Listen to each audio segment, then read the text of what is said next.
to this flashback of Skyline Radio Show. So where we at?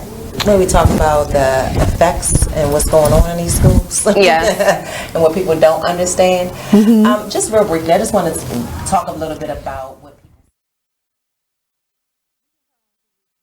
You are listening to BeExposedRadio.com. Hey everybody, and welcome to Now We Are Talking. It is Thursday night and I am ready to go. As you can already see, I don't have my co-host with me tonight. Mervin, you are missed if you are watching. We'd love to have you here, but he is traveling for business. So we just say hope you are doing amazing things while you are gone. And to everybody who's joining, I'll give you a little time to come on board. We are live on Now We're Talking radio show, also on Be Exposed Radio on, what am I trying to say? YouTube. We have so many things out there, I swear, between Instagram and everything else. So come on and join aboard. So, hey, Hakeem, I think you were on already. Nice to see you. Thank you for joining. What are your wins? What are your wins for this week? I'm typing. What are your wins for this week? Hey, Kiana. Are you laughing at me because I couldn't get the name right? Probably so. Hey, Mama C. So, listen, what are your wins for this week? My wins. I have a couple of them. I'll give two because Mervin's not here, so I could take his time. The first win that I had last week was that I was one of the guest speakers at Mervin's men's retreat. It was so amazing. So kudos for all of the men who decided that it was time to invest in you. It was just so powerful, so intriguing to see the difference of an all men's retreat versus an all women's retreat, which is the one that I have. And just the power within the room, the questions, their deep dive into exactly what we were talking about. I mean, for my segment, we did goal setting and we did digging deep. What are the myths that surround men in a retreat? Digging into those, the whys, and really articulating our goals for the upcoming year. We also did a little bit more on coaching. It was just so powerful. And I'm just so proud of Mervin. He's not here today. But when I talk about moving into a season of Thanksgiving, I thank you, Merv, for just being the man that you are and really being fine with exemplifying just speaking, right? Just leveraging your voice. So yay. Hey, Mervin. Winning my men's wellness retreat was a success. It absolutely was. We were just talking about that. So hey, Mervin, thank you for joining. I know you're traveling for business, so it means a lot. And one of the things we're talking about today is really embracing the spirit of Thanksgiving, which is the season that we're in now. Before I got here, on my business page, which is you can go to Walker & Walker Enterprises, I posted an article that was forwarded to me, and it was a woman who has committed suicide because her 12-hour shift just got too much. She was this up and budding nurse. She was an expert in her field, and really stress was just very overwhelming, and she took her life. And how many of our friends do we check on and just let them know how thankful we are for them? When was the last time? So today, for the people that are on that I know, I will tell you why I am thankful for you. Mervin, I've said yours, but I'm just thankful for you being a friend beyond college. I'm thankful for your deep dive into self-discovery, which I think is amazing. Kiana, I thank you for being a friend above all. You definitely are there anytime I need, even when you don't want to be. So I appreciate you and thank you for that. And that's all I see on right now. I'm sure I have to go somewhere else, but we'll figure that out a little later when I share. So we are just in a spirit of thankfulness. So thank you all for being here today. What's our show about today? I see Mervin. I was blessed to have a core group of men who opened up and embraced growth. And you, Lolita, were such an asset. Oh, thanks, Merv. I appreciate it. I learned probably as much, if not more, than the men who decided to invest in themselves. It was just so amazing. And I also heard from Kenji tonight, in case you haven't, which Kenji Jackson was a guest on our show when we did mental and physical fitness, if you guys remember. And he had us doing some calisthenics right here inside of the room. He was the physical trainer for Mervin's retreat, and he also said that it was a phenomenal weekend and he just got so much out of it. So thank you, Mervin, for being you. I love it. All right, Mervin has also written, I am thankful for how much you've taught me and for you being an example of taking the leap and persevering on your way. Oh, persevering, Lord, persevering on your way to greatness. Your courage is a continuous gift to me. Oh, I appreciate you. Kiana, you can write anything anytime. I'm just playing. Yes. So tonight we have an amazing show. I'm really excited to have Natasha on the show tonight. She is here as, let me just make sure I read some of the amazing accolades that she has. Natasha Dartigue is the Deputy District Public Defender for Baltimore City. Right? Let me say that again. We have an African American woman who is the Deputy District Public Defender for Baltimore City. What does that mean? Right? We see things on TV, but what does that really mean? So we're going to dig in with questions on one, to be an African American woman who is sitting as an attorney for the state. What does that feel like? How has she had to work to maintain that position, to be seen, to be heard? We've talked about just minorities and African Americans inside of spaces that are non-traditional for African American women to sit in.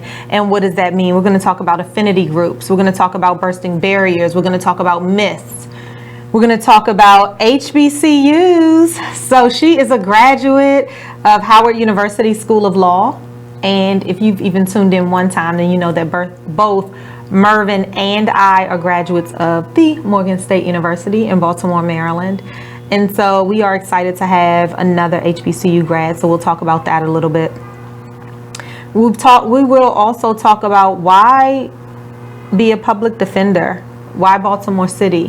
What was important for you to make those choices? How long have you been here?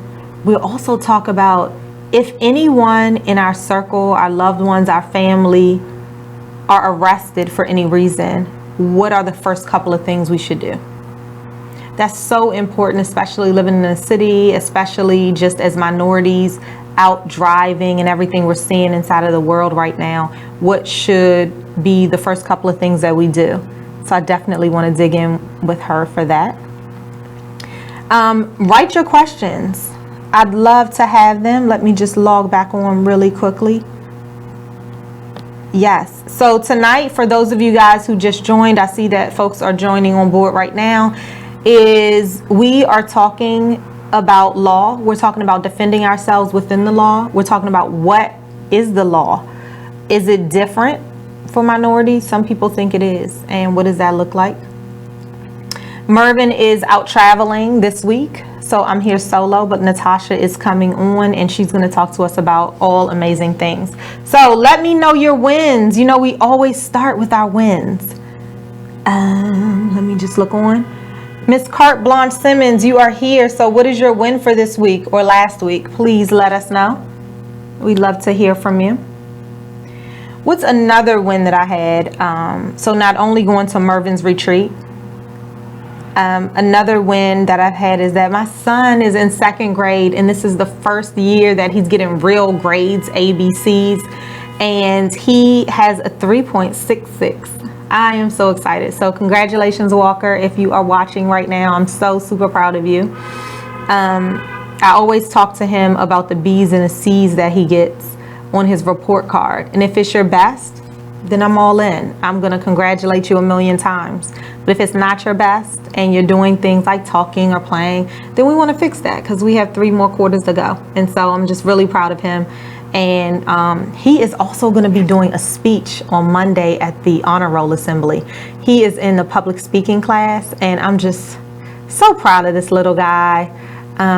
So proud of him. So I'll be talking about that as a win, not next week because it's Thanksgiving, but the week after when we come back in December. So tell me your wins. All right, I just want to make sure I didn't miss anything. Okay. I know one of the things now that we're talking about law, one of the things that really comes to mind for me is especially having a male son and seeing everything that we're seeing about our black youth just being killed by police officers, obviously being protected as well, but what should our young people do if they're ever pulled over, if they're ever arrested? What's a couple of things that they should do? You know, you see all of these shows. I'm a fan of Law and Order. Are y'all a fan of Law and Order? I am a fan of Law and Order. And one of the things we always see is everybody gets Mirandized. Everybody is asked for their ID. Like, what should you do? Should you reach and get it? Should you wait for the officer to ask you for it? What should you do? Should you not say anything? Should you record now that we have camera phones? What should you do to not be a threat, but also make sure that you're taking up for the rights that are yours? So I can't wait to talk to Natasha about that. Another thing that I think is that our prisons are overpopulated with, I say, small offenses, minor offenses, and what's being done, if anything, in order to make sure that we can get some healing or for these minor offenses, and make sure that we're keeping the jails open for those folks that need rehabilitation and what's happening inside of prisons for rehabilitation. So definitely want to talk to her about that as well. Right? What questions do you guys have on our topics? I'm getting a couple of individual notes, so let's read that. But let me first say, hey, if you want to write to me about the show, then feel free to write now. We are live, so you can feel free to add any comments that you have right here on the page so everybody can see it. Somebody wrote, what laws are in place for black men? Give me a little bit more, and I'll definitely ask Natasha when she's here. And for those of you guys who are just joining, I see a couple more people. Hello and welcome. We are capturing your wins so far. Let me know what they are. We are saying hey to Mervin, who is on the line. We are also talking about being thankful in this season. We're talking about being thankful and some of the things that I am thankful for. So today I want to encourage you, call a friend and let them know exactly why you're thankful for them. When we're back, we'll bring Miss Natasha on and we'll just be getting right started. All right, now we're talking.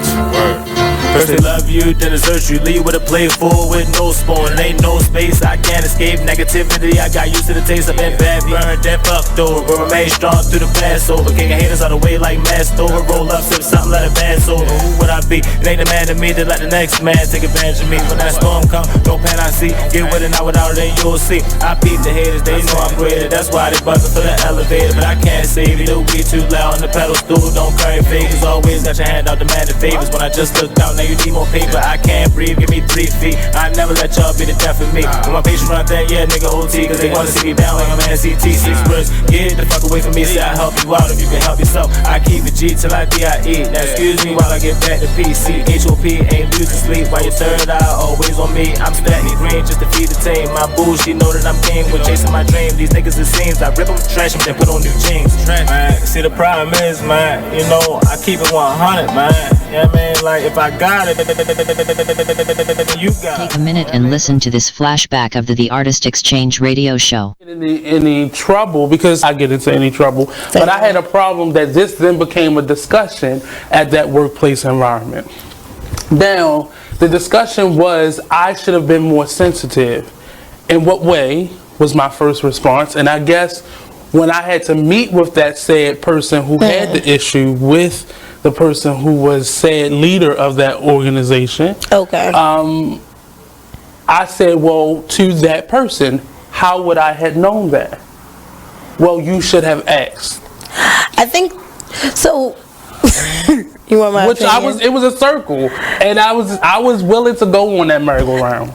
You are better than most. Yeah. I think that's normal when you're in a group and there's norming. Most of the time when you're in new work environments or you're in a space where you're getting to know people, it's normal now to ask for people's preferred pronouns. You wouldn't have known that. Normal to who? What is normal? Well, you work in social. You work in social innovation and my pronouns, so it's not normal to me. You don't, but I think because I feel like the person was probably offended because they felt like you were not honoring whoever they are, right? But you wouldn't have known that. Still to this moment, I don't know what their pronouns are. So in that they didn't offer circle, we still don't know. So I'll go as far as saying I perceived it to be a she. Perceive them to be a she. Them. Yeah. Her, him, they, them. It seems like they, them would be the easiest one on this one. Join us every Monday and Friday at 2 p.m. for the Artist Exchange radio show, only on BeExposedRadio.com.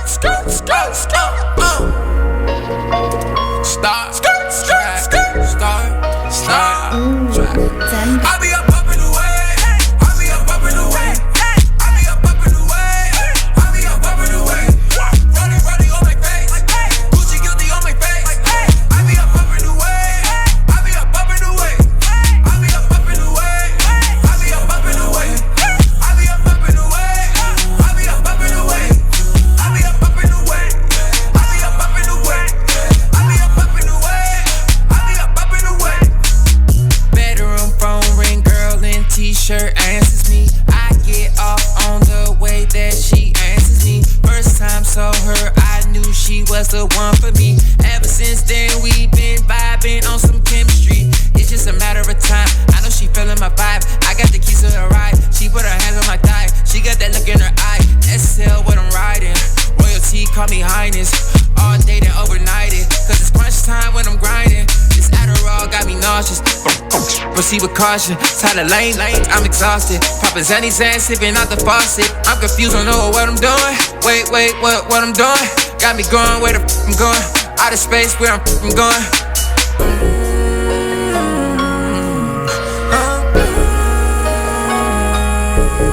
Wait, where I'm going. Wait, where I'm going. Exposed Radio. Well, if you made them, take care of them. Yeah, that's period. The real. You're right. That's the real deal. It's period. Right. And all that old money shouldn't go toward this, money should go to if the child is with one of the parents 24/7, 7 days a week. You don't even come get your child every day. You come get your child once a month maybe, or once every 3 months. Right. You cannot dictate where that money goes, especially if the child ain't calling you about nothing. Now, if the child calling you every week, then you can question about where the child support is going. But if every time you pick up the child, they look nice, they ain't complaining about nothing, why are you worrying about where the money go at? It is what it is. Radio show. Like keys only have this bitch jumping. Okay. If I sit around, hold up. Look. If I sit around, hold up. Yeah. rough. Let's do it. If I sit around, I'ma smoke some more. Wasn't even thinking about smoke before, but I'm in my head and I'm in the bed. Don't know who I am, like I'm wearing a mask. Work them old, tell them where the cash. If you wear the cash, tell them where the cash. If you playing for you, gon' run it back. Don't make promises, but I promise that. Don't promise me, cause I ain't into that. Fell in love with that and got hurt from that. Now it's all over and the curtains back. Can't see you not noticing that. I'm letting it go, it ain't holding me back. Yeah, I'm on dice, but ain't come for the crap. Drinking with uncle, we only do jack. How I'm alive, I thank God for that. You are listening to BeExposedRadio.com.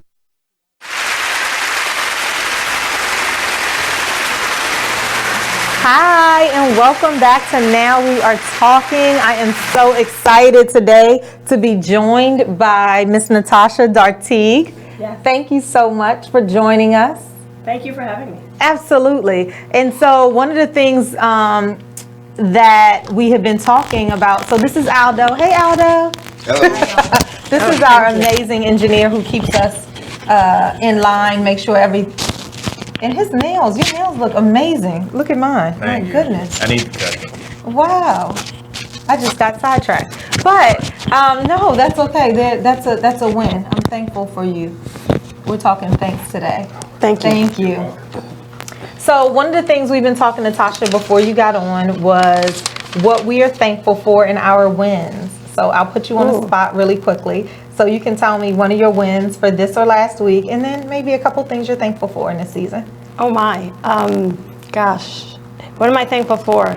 A big win, I think, for me was out of the blue. I received a phone call invitation to speak at a conference. Yay. So that was exciting because the person who invited me had never seen me speak, but they said I was referred by name, so that was very flattering. Very so nice. that was very exciting. So We'll take that win. Congratulations. Yeah, feel good moment. That was exciting. Okay. So that was a big one. I'm always excited speaking with my my daughter, just how she is flourishing and just really coming into her own. So that's always exciting. You feel like, okay, you've done a good job when you hear good things from your children. So yeah, that's amazing. Yeah, those are good things. My son is 7, and so I'm waiting for that day. He does tell me he's very proud of me, actually. Oh, that's awesome. Yeah, we talk about our wins all the time, but I can't wait until that day when he's on his own and then come back and say what you've done. Yes. Right? That is a good thing. It'll come. It'll come. I It'll know. come. Come on, Lord. I know. We're moving slowly but surely, and he's growing up.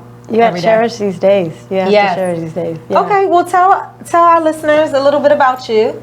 Gosh, so I have been in Baltimore pretty much all my professional life, but I'm originally from Long Island, New York. I still consider myself a New Yorker. I went to Howard University School of Law. Okay. Had a wonderful experience at Howard. Love my bison.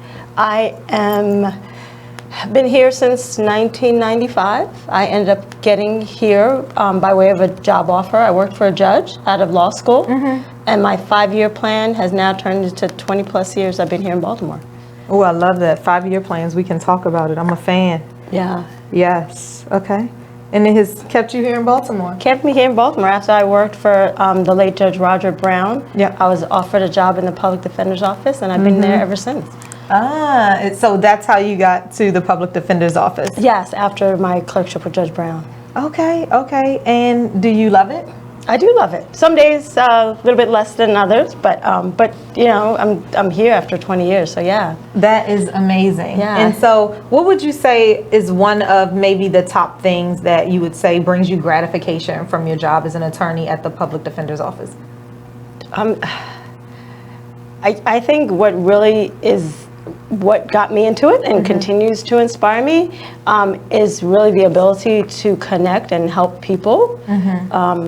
I truly believe in community, and it's our responsibility to move our community forward. Absolutely. And I think that, you know, everybody has a different way of doing it, and I personally believe that you can do it significantly by connecting with individuals. And I feel like if I make a difference in an individual's life, they go back and then interact with their family. Their family then interacts with the community, and that way, you know, we grow and we continue to develop. I love that. Yeah. I love that. I mean, I think it's each one teach one. and we've been talking about this on the show for a while, is that when we get to a place, just reaching and bringing people on the elevator with us. Absolutely. Or making sure that we open up the gates so that people can kind of see through us what they might not have experienced in the past. So, or just sharing something that you've learned. You know, I think about throughout my career, people have shared and inspired me. People that I've not even known have reached out to me, and just kind of along the way making sure doing the same for others. Yeah, it doesn't really cost you anything. It's free. You know? Yeah, it's free. So, and the only thing in the way is us sometimes, and what we allow to cloud our minds of why we're not sharing and holding the information. But it's a silo, and you just can't work effectively in a silo. Sure, and the idea people have to, you have to think, in order to make space for your blessings, you have to clear some space. Oh, I love that. Some of that may be by sharing what you know, you clear some of that space so more blessings can come in. Yes. So I truly believe in that. It's worked for me for my life, so I'm going to continue on that path. Hashtag BAM. I say if it's not broken, make sure you keep it and elevate at the same time. Absolutely. Good. So I'll give you space to do some invites if you want, and then I'll create some questions for you, which I have as well. I want to make sure I'm looking at, I have my phone here, and then I have our page right above us. So we are talking to Miss Natasha tonight, Miss Natasha Dartigue. There you go. Yes, I keep on wanting to say Dartigue, and it is not. And so Dartigue, we are talking to Miss Natasha Dartigue tonight. And one of the things from working in a public defender's office, I just wanted to talk to you in general, moving that back, about your journey here. And you talked a little bit about, hey, I graduated from Howard, so HBCU. And now you are this Black woman who is coming into being an attorney. Yes. So you get there, talk to us about, because I'm sure we have some future lawyers or some present attorneys who are watching, and what are some things that you can tell for our future attorneys, some things that you can say about being a Black woman in the field of law?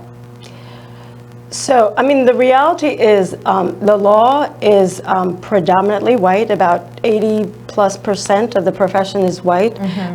About 64% of the profession is male. So you have those two challenges, not only being Black, but also being a woman. And I think in anything that you do, the belief and the confidence that you're going to do it, right? So it doesn't matter man, woman, what color you are, you have to first coming in with that confidence. Because most of the time, your inability to accomplish something, it's you and how you feel about it. So it's all about attitude and just remaining focused on that you are going to do it. It's not going to be necessarily the same road as somebody else took. It may take you twice as long, but what's most important is that you reach your goal. I love that, and our audience will say they tell us that all the time. It's true. Yes, and it's true. So when we're back, we'll start with belief and confidence, and now we're talking.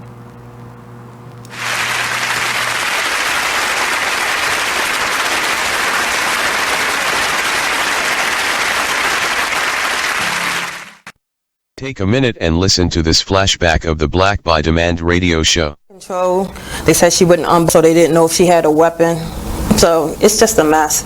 So yeah, you do have to have these discussions with your children. You do, and you have to make them aware of that there is an enemy out there. Every time the police pull you over, or every time you have an interaction with the police as a Black person, you are at risk of being in front of your enemy. Hopefully, it's not a police officer that wants to demonstrate that he's your enemy, but we all see it's a high probability of that being the case. So if we're not talking to our children do not have the coping mechanisms to deal with these type of intense situations. What they're going to do is what most of us do as Black people, me and anyone else, which is become emotional.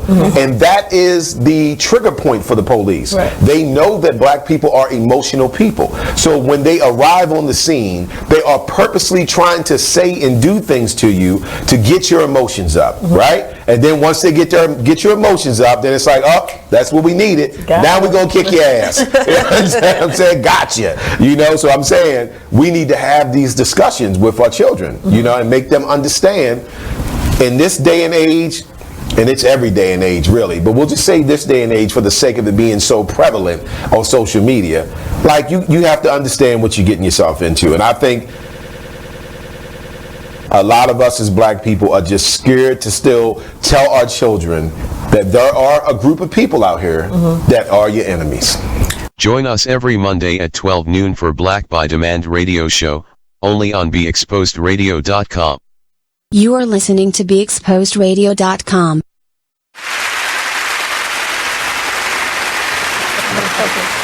Hey, how are you? And thank you for joining Now We're Talking. I'm cracking up because it always is so exciting to have a guest on our show, and we always have such amazing conversations in between the breaks. So we are back, and I am here with Natasha Dartigue. Yes, this is wonderful. I want to call her Dartigue so badly, and that is so not her name. So I appreciate you correcting me. I have a cheat sheet right here. So we are talking all things law, and you graduated from Howard. Yes. You are a black woman who came into the attorney space as a minority.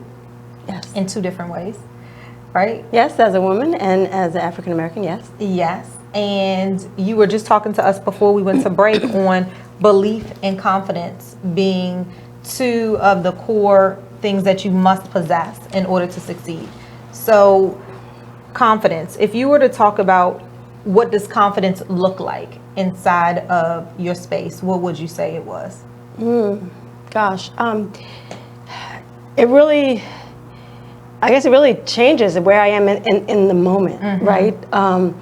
You know, sometimes my space is more personal in my office, engaging with coworkers, engaging with clients, and then it's a totally different space when I'm in the courtroom, right? But it's always really confident in my understanding, confident in my preparation, confident in my knowledge, right? And depending on the setting is how I convey it, right? In the office with the client, it may be more of a dialogue because I'm trying to get them to a certain level of understanding of maybe a complicated issue or just really a stressful, complicated situation. It may be in the courtroom where I'm just really asserting, advocating for my client, making sure that their voice is heard, that they're being viewed as an individual, not by a label, like we often you hear them referred by, you know, an SID number or by the word defendant, right? No, this is Mr. Jones, this is Miss Smith, really advocating and making sure that the court sees that there's an individual standing next to me. So important. So important, especially as a minority when you feel as though you're walking into a space and you're already just a number. How do you stick out? And I think one of the things you mentioned that I really believe in is showing up in your own confidence. And I love what you said, and I would just add to that and say it's also showing up knowing that you're confident in your strengths, what you bring to the table, because that allows you to articulate yourself in a certain way, that allows you to show up in a certain way, that allows you to walk and talk and speak differently. Absolutely. And I think that's so important. Have you had experience with mentors and being a mentor? Oh my goodness, absolutely, both, and it continues. It doesn't matter at what stage you are in your career, whatever level. I couldn't have gotten as far as I've gotten, and I continue to grow because of the mentors that I have. And it goes back to what I was saying before about kind of sharing the knowledge. So I enjoy mentoring and sharing what I've learned, because I've really been blessed, and people that I've not even really personally known who have come to me and shared their wisdom and just share what they've known. So it's the sharing and the growth. And even as a mentor, you receive a lot from the person who may be younger, who may not be as experienced. So those relationships are really important, and I thrive on that. Oh, that's so great. I love it. So good. So for those of you guys who are just joining, we want to welcome you to the show. We are talking to Mr. Miss Natasha Dartigue, and she is of the Public Defender's Office here inside of Baltimore City, which is where we're broadcasting from. And you are really just talking to us about being inside of this space and walking in confidence right now. Before, I'm going to give you some thoughts before I do a call out of some people who have joined us. I'm so excited. But I'm going to ask you about one, if you watch court shows. I do. I love them. I love them. And then what They're are some entertaining, of the, yes. They're entertaining? Yeah. So my favorite court show, I have a couple of them, but my favorite one really is Law and Order by far. And so I want to know from you, what are your thoughts on some of the myths that we see that you want to kind of dispel right now? But before you get started, and as you think about that, hey Margie, thank you for joining. Adrienne, Annette, hello. Mr. Jermaine, how are you? Jason, hey. Annette and Tracy, how are you? Mr. Bell, I see you there. Thank you for joining. Cart Simmons, we appreciate you being here. Dawn, hello. So we have a number of folks who are on the phone. If I didn't see you, Lisa, hey. Please tell Ethan hello for Walker. I appreciate you. He would kill me if he knew that you were on and I didn't say that. So let's get back to it. Yes. What are some myths that you can say, hey, watch out for these? Oh gosh, the one that always stands out, the biggest one when you're watching the law shows, excuse me. So you immediately see on the shows, the person is arrested, and immediately upon the arrest, the officer starts reading them the Miranda rights. You have the right to remain silent, and it's at the moment they're arrested. That is the biggest myth. The officer is not required to tell you that upon your arrest. The only time that applies when they're required to tell you that is if in fact you are being questioned. So prior to them questioning you, they're required to tell you that. But simply if they're going to arrest you and take you directly to central booking, they don't have to say any of that. But if they take you into custody and they bring you down to headquarters or one of the districts and they start questioning you, then they are required to Mirandize you. And generally it's a form that you read and you initial and sign acknowledging that you understand. Ah, okay, that's a big Yes. one. And if you don't understand, I tell you not to sign it. Ah, good point. Yeah. If you don't understand what it says, don't sign it, because you are acknowledging that you've read it, and not only have you that you've read it, but that you understand what it says. Okay, so be careful what you sign. Like, Absolutely. make sure you understand it, which is in life in general too. Oh yeah, you got to read what you Contracts sign. Don't just randomly sign things. Yeah. Right, because it's a binding contract. Yeah, because to come back in court and they say, well, they've acknowledged it by their signature, and yeah, it makes it more difficult to challenge. Yes. So one of the questions I have on the court shows that I love, some of the things that happen is, you know, as soon as something happens, as soon as you're pulled over, people will say things like, I want a lawyer. I'm not talking to you. I'm not answering any of your questions. I know my rights. I want a lawyer. Or if you are being questioned, you say, I want a lawyer before you say anything else. Is that something that... So yeah, so I guess the first thing I would say, if you are questioned, to say nothing. Essentially, it's really never a situation where you're going to talk yourself out of it, right? So I tell my clients all the time, say absolutely nothing. You're not going to talk yourself out of it. The officer makes the decision, and if they've taken you to bookings or whatever, it's already decided you're going to be processed. So say nothing. At the point you've decided that you want a lawyer, you also have to stop talking, right? So the fact that you say, I choose to remain silent, the duty is on you to stop talking. The officer is technically not required to stop asking questions, right? Just because you say, I want to remain silent, does not necessarily mean the officer is going to stop asking you questions. As well as you have to be savvy enough to understand that the officer may trick you into saying things, right? And it's not necessarily illegal for them to trick you into saying things, because again, the power is in you remaining silent, and that actually means that you are not talking, right? I hear you. That's good. So what I have here, I wrote it down too, is to say nothing because you're not talking yourself out of a situation. So I've been practicing over 20 years. I've never seen somebody talk themselves out of a situation. yes, but that's such a good point, is Yeah. that, people still talk because they want to say, I didn't do anything. This, Right, and keep on going. Right. But I think what you're saying is the reason is because you're not like, what's your end goal? You're not getting out of this situation. Right, so right, you have the right to right. remain silent. Like a big trick, I call it a trick in Baltimore City. Well, if the officer detains you for something and they say, for example, if you give me a gun or if you tell me the whereabouts of a gun, I'm not going to arrest you.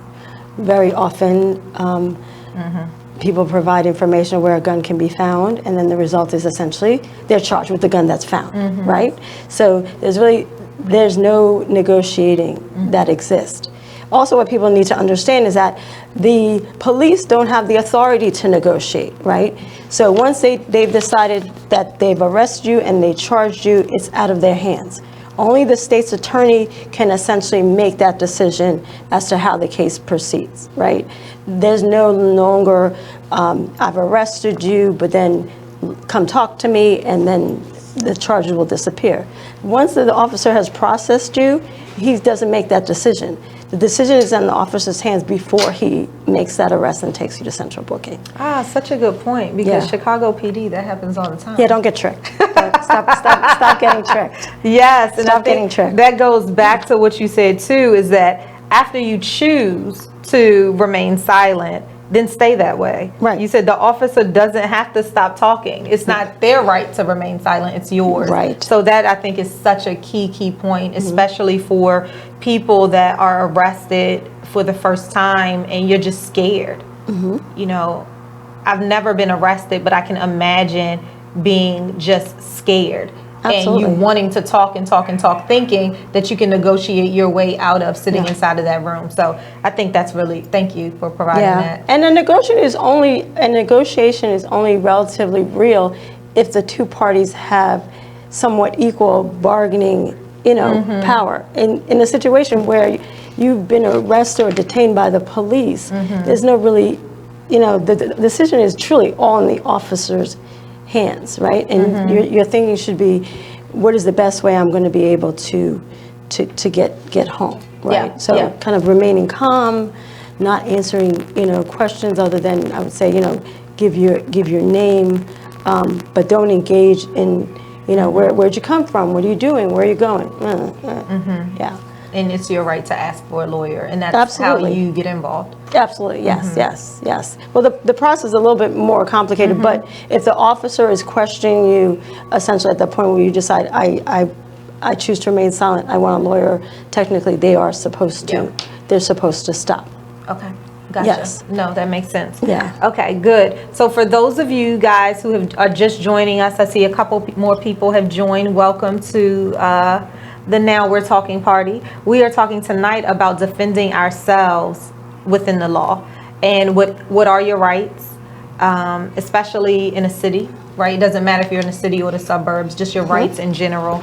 And some of what we talked about, I love these nuggets that you're providing, which are so important. Say nothing because you're not, I love the because you're not talking yourself out of any situation you're in. You're here.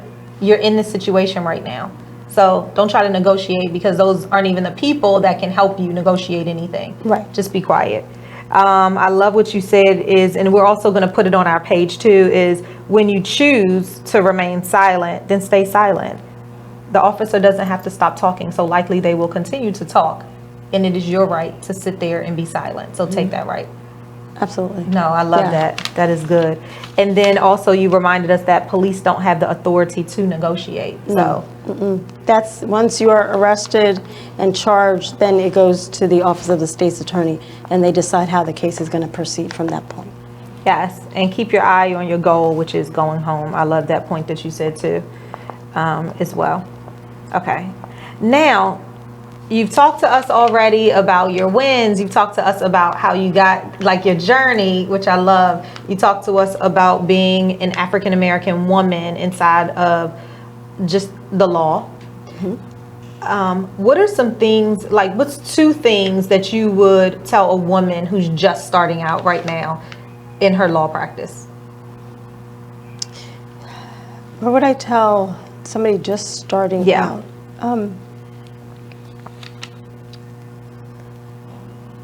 Okay, really have a clear idea, or at least a developing vision of where you see yourself, how you want to grow, and be willing to make adjustments as necessary along the way.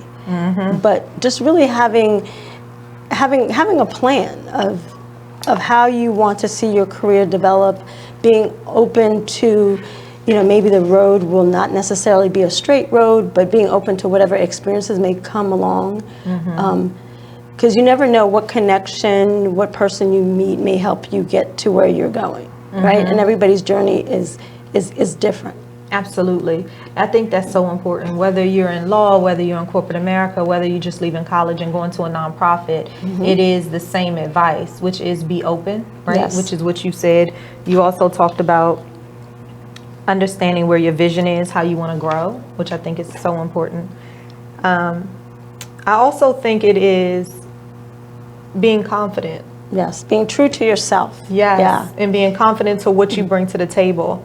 Finding a mentor, being okay with walking up to someone that you've already taken a look at, not on your first day, but you've seen how they interact in meetings. Somebody that if you would want to emulate, somebody that is doing what you want to do, and that's not your level, but maybe even one up or 2 up.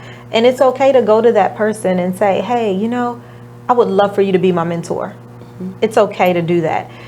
What are they going to say? If they say no, then guess what? You were right there just a minute ago. You were already at no. So it's not hurting you. And I think recognizing that you deserve to be at that table is one of the things that new entry folks struggle with a lot. And I would add that it's not necessarily one mentor for the goal, right? It may be this aspect of the person, you really aspire to that, and they could be a mentor for that area. And then you can have another area that you're trying to develop, and somebody else may help you grow that. So it's not necessarily one mentor who's going to help you become everything that you want to be. Absolutely. No, I totally agree with that. Yeah. Yay. Yay. So we are not only giving professional development advice tonight, but we're talking law. We're talking about being a minority in law. What is one of the things that you would say that you have learned? How long have you been in law, practicing law? Oh my gosh, now that means they're going to tell how old I am. Well, just I'm proud of it. I know I'm gonna own it. I'm proud of it. Because I graduated law school in 1995. Okay. So next year will be my 25-year anniversary. So yes, I'm proud of it. I own it. Yes. Look amazing. Thank you. Absolutely. Sharing this wisdom. So we've met. I'll go back and let folks know is that we've met only one time before. Yes. And I was asked to come in as an author to the Baltimore Bar Association. Yes, Bar Association, Baltimore City. Yes, and you all have Thursdays at the museum in, I think I was there October. Yes, last month. It was October, yes. And you all have, which I think is so amazing, local authors come in and just talk about their books, talk about their journeys, and really craft the story of discussion around their book. And I was able to do that, and you were in the room, and we met, and I don't actually remember how we started talking towards the end, but I said, oh my gosh, I would love to have you on the show. This is amazing. Yeah, do you remember? Yes. How do we... I mean, it was just the topic of change, and I remember you were sharing the cards and different portions of your book. And for me personally, I don't believe in chance circumstances. So it happened that at the day of the book, when I came and participated, I felt like the message, I needed to hear that message at that moment. So it was definitely one of those things, and I truly believe in that kind of stuff. Oh, absolutely. Yeah. Absolutely. I believe in it. I talk about it all the time. Is what Natasha is referring to is that I had my affirmation cards there, and I was giving my affirmation cards to folks there, and my experience is that whenever I do gift a card to someone, it is meant to speak directly to them. So, yay, I'm getting all bubbly inside. So when we're back on Now We're Talking, send in your questions. We're talking law. You have questions about law, let us know. Natasha is here and is ready to try to answer them among reason. And we'll just also get back into leveraging our strengths inside of our organizations when we're back.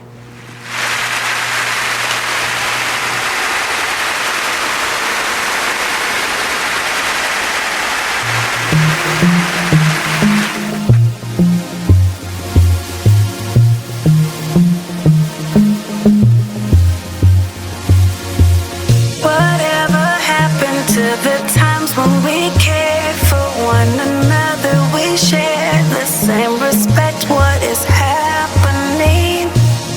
We're trading what's important for shiny things. I can't allow this blasphemy. It's blasphemy. Why would you treat yourself like that? We didn't come this far just to fall right back. Don't lose yourself, stay on track. Baby, you're a god. Baby, you're a god. Believe that. Full of the things that we've overcome. Full of unspoken battles we've won. You're so much better than that. Sometimes the truth ain't always catchy as rap. Stop chasing cheese or you'll get stuck in a trap. Go get your crown and never render it back. No, it's blasphemy. Why would you treat yourself like that? Stop all that blasphemy. We didn't come this far just to fall right back. Baby, you're a god. You're a god. You're a god. You're a god. Baby, you're a god. You're a god. Baby, you're a god. Believe that. You're way too gifted to stop and listen. It's condescending, not to mention all of our ignorance. Is their permission to? I know you like to turn up like that, with a drink to pull up like that. Well, baby, there ain't nothing wrong with that. Just make sure the God in you stays where it's at. You're the rising sun of a new day begun. Grind on till victory's won. I pray you do your. You are listening to BeExposedRadio.com. Hi, we are back on Now We Are Talking. I am so excited to have Miss Natasha Dartigue with us today.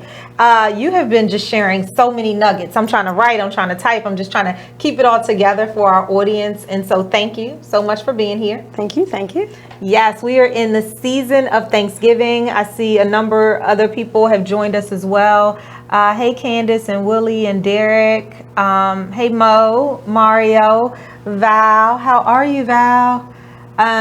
So good to see you guys here today. I think, Amy, you are on as well. So some of the things we have been talking about is just defending ourselves within the law.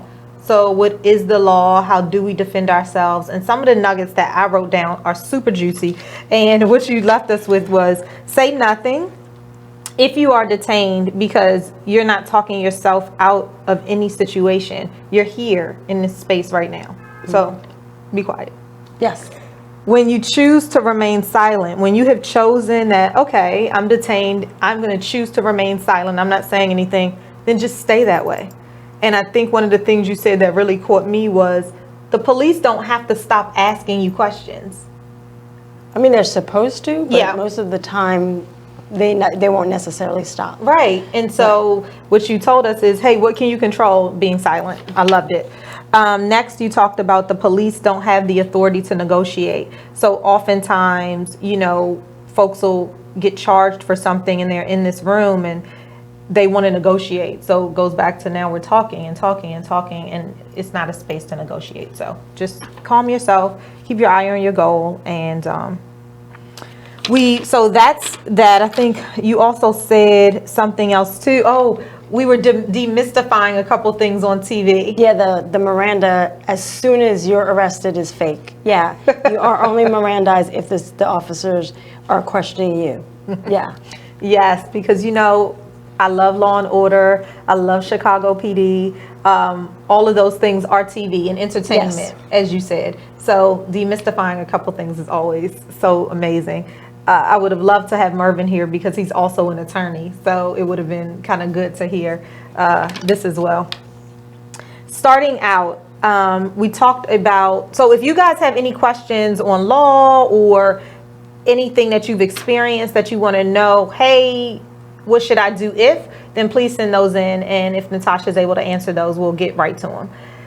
We also talked about just being a woman inside of the law or inside of corporate or inside of any organization, being new and relying on confidence. And so you talked to us a little bit about that confidence. So you want to tell our listeners who are just joining?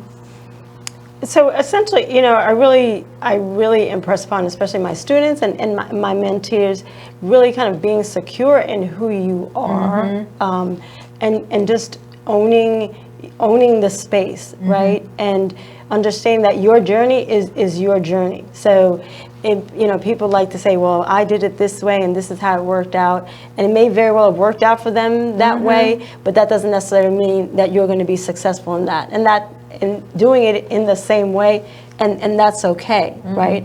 But do learn from other people's experiences and maybe take a piece that works for you, but understand that if you truly believe, then you'll get to where you're going. Absolutely.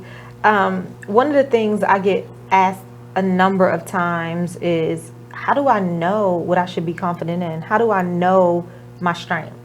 And one of the exercises I would lend to our viewers is to write them down. Just write them down. Write out, what do I feel like my strengths are?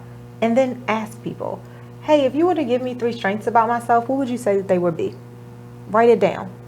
And you will end up with a list of what your parents or your loved ones say, your family says, what your friends say, what your peers say.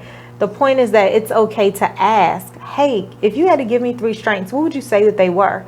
And allow other people to give them to you. And one of the things I can say is believe them. People are telling you your strengths because they've seen it. And when they ask you, if you don't believe it, say, hey, when did you see that in me? Oh, you say that, I'm organized.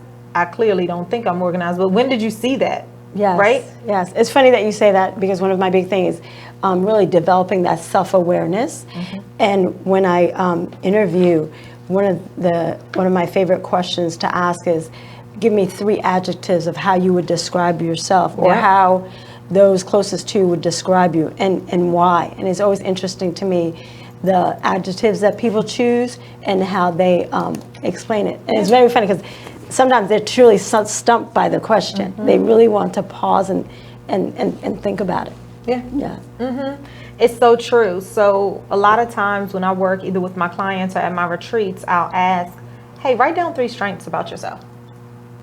And it's so difficult for people to really truly write down 3, particularly women. I find that if I'm working with men, they're able to jot them off really quickly. It doesn't mean they don't pause on the 3rd one, but there's a 3rd one. And with women, sometimes we struggle with that.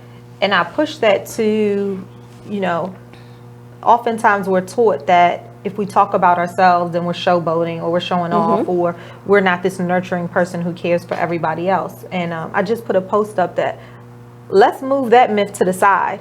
Like, when you talk about yourself, that's when you are at the table. You might miss the opportunity to be at the table because folks don't know what it is that you're bringing to the table. Sure. And so make sure you talk about that. Make sure you talk about your strengths. Absolutely. Yeah, Absolutely. I love that. I'm gonna write that down too. All these nuggets we're gonna leave everybody with. So we're talking self-awareness. We're talking about knowing at least 3 adjectives that describe you.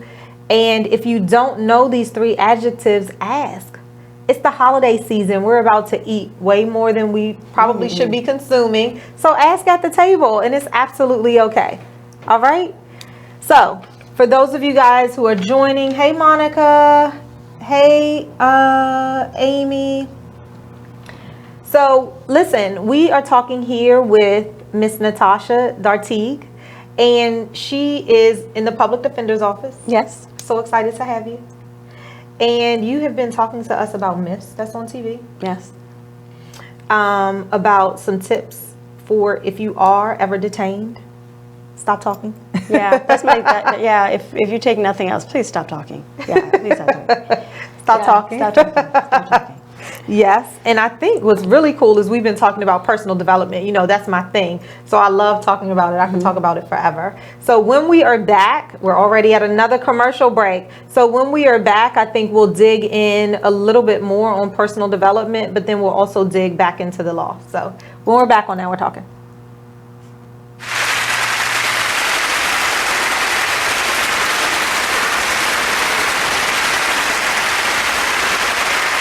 Thought you gonna have my money today. Man, it is what it is. Then last week you told me your wife was cooking. Man, it is what it is. Then again, I don't think I want your wife cooking because you don't like it. Well, it is what it is. This Fly T Miles, also known as Tyree Miles, and Mr. Miles the writer. Hip Hop K. Check us out every Friday on Be Exposed Radio. It is what it is. 9/11. Are they ready to? I know they're not ready to accept it, but yeah, exactly. That's my whole thing. Like, how many of them are really ready to think about it like that? None. You know, like I think the problem is like I don't even know how we got here, but it's inbred.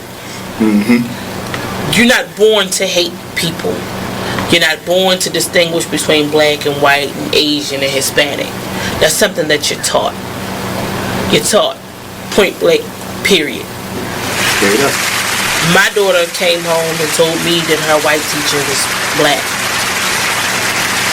Maybe it's because it's how she treated us. She don't see any color. But when it comes to all her friends, all her friends are mixed. All of her friends have a white parent, black, African, Hispanic, other parent. So children don't see color. You breed your children. Not breed. Right. You raise your children to see that. Yeah, most definitely. They don't see racism. Well, I guess I met a little girl who had a black doll, and she said because the black dolls are prettier than the white dolls. But then I've taken a black doll and a white doll and put it in front of two kids. And it's a study that they've done before. You put it in front of two kids, and you put it in front of a kid, and you ask them which one is the nice one. Man, it is what it is. Man, it is what it is. Well, it is what it is. This Fly T Miles, also known as Tyree Miles, and Mr. Miles the writer. Hip Hop K. Check us out every Friday on Be Exposed Radio at 9/11. You are listening to BeExposedRadio.com.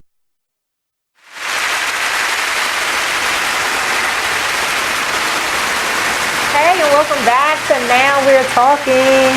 We are so excited to have you. Oh my gosh, it's already 8 o'clock, everybody. The time is just going, right? Yeah. When you hear, let's jump into this. So when I told you that the show was from 7 to 9, right? Yes, what was your first thought? I was like, wow, that's a long time.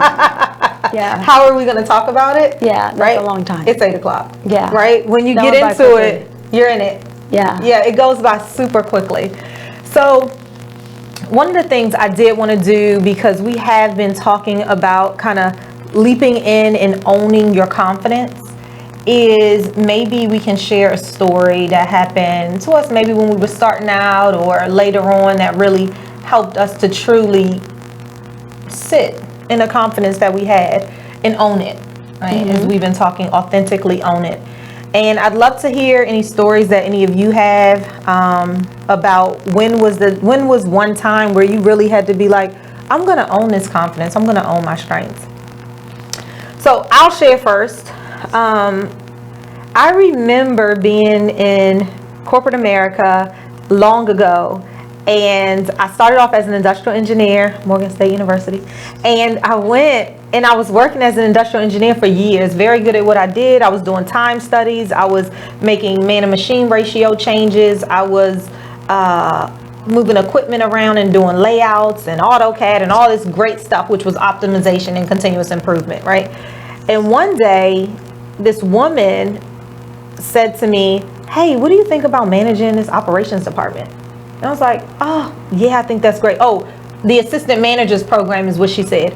And I said, yeah, I got to add that to my list because I haven't like gone through the program, told anybody. And she's like, no. What do you think about tomorrow? I'm like, what? So all of a sudden I went from being overnight to managing over 150 people. And I remember her saying to me, like sitting me down because I was freaking out, saying to me like, this is why you can absolutely do this job. This is what I see in you. And to not recognize, because we're so green when we start, that there's people sitting at a table literally talking about you and your strengths inside of a meeting before you get promoted or moved into a different situation. So I was so grateful that she sat around this table and talked about me. But really when it came to the test, was I nervous? Yes. But really when it came to the test was when it was this man like 3 levels up from me. And he came into this meeting. I'm this manager. I had my team with me. And he's asking me these questions. I'm answering, but obviously they're not good enough. And it's my team at the table trying to say the answer too. And it just wasn't good enough. And I remember leaving crying in a bathroom, talking to my father, like, oh my gosh, this just happened. And he's like, hold up. Dry the tears. This is why you're inside of this space. You are good at this. You go back, you find that man, and this is what you say to him. And I was like, okay, I got it. And the butterflies in my stomach, but I think I did it. And I will tell you that life shifted after that. He became one of my best mentors that I've ever had. As a result of owning your confidence and owning the strengths that you don't even recognize you possess, because fear just takes hold and doubt, right? So I think that was one of the moments that I'll always, it's in my book actually, that I'll always remember about sitting and owning the strengths that I possess. Wow, that's a great story. You put me on the spot. Oh, I know. So that's what I do, make people feel uncomfortable. I think professionally, my experiences totally different, and I felt like I had to kind of really mature and grow up more quickly as an attorney, because essentially at the beginning of my practice, I was in juvenile, and that recognition that essentially the work that you're doing directly impacts somebody's life. Right, so you really have to come to that maturity and that understanding that you gotta get it together and bring your best self, right? Then there's that other part of me kind of wanting to go into that courtroom and be the person that is the most prepared and the most ready. And I've always believed, kind of, but for the grace of God, the person standing next to me, they're Baltimore City, especially, they're brown. It could have been me, right? So wanting to kind of really give that all and be my best self and be, in some ways like the best lawyer in the room, always was the thing that kind of helped mature me and pushed me to do better and to be stronger. And there's also that stubborn part where I was like, I was going to be right, I was going to find that case law, I was going to argue that case because I believed that my position was right. And, depending upon the circumstance, sometimes it was right because the person was innocent. Sometimes it was right because the police acted in a wrong manner. But whatever the situation was, I had to learn quickly that you have to put your nervousness aside, because at the end of the day, this person next to you is dependent upon you. So I think about different experiences throughout my career, especially as a young lawyer, that helped me really kind of fast forward. And then there were times where you're just so angry and so upset in the courtroom, and just the way the judge is speaking to you, you feel like, okay, this is totally disrespectful, but you're like, I'm not backing down, and then you'll go back into your office, and then you'll just totally break down. But the idea was like, I'm not breaking down in that courtroom. It doesn't matter, right? But when you go back to the office, and you're like, what kind of day was that? And just being like, you know what? I made it through the day, and that the fact that you didn't back down then gives you that extra, that the next time, that confidence that you're not gonna back down. And one of the benefits of being at the public defender's office is the fact that we have this awesome team and group of people that when you come back, you share the stories and you get that support. So that's really helpful in terms of kind of growing and developing your confidence, right? It also helps, like sometimes, stuff happens in the courtroom where you have this engagement with a client or a prosecutor, and you may have been wrong, but there's people there who be like, nah, you were right. You know what I mean? Like, so stuff like that really helps in terms of forming who you are and developing that confidence. I think that's been a big part of what started as my 5-year plan has really morphed because it's been an environment where I feel like I can really impact my community and grow, and it's given me the opportunity to do that both professionally and personally. People that know me, one of my big things is that community outreach part of it, and engaging and working in the community. I have a lot of opportunity to do that. I think it's important, especially in Baltimore City, that we engage in the community, so our youth especially sees professionals that look like them. That's something that's really important to me. Absolutely. I love that. Yes. So boosting, for those of you guys who are just joining us, hey Kim, hey Dr. Dot. Dr. Dot is one of the experts that will be at my upcoming women's retreat, actually. Awesome. Rashana, hey Dory, JM. We have a number of people on, and for those of you guys who just joined, we have Miss Natasha Dartigue here with us, who is in the public defender's office, and we have been talking everything from myths that we see on TV. You just remind me of a myth that as a public defender, please. I would be remiss if I did not bring up. One of the biggest myths, people think that public defenders are not real lawyers. I guess I'm not sure why how I forgot to bring that up. Yes. But public defenders are real lawyers. We go to law school, take the same bar exams.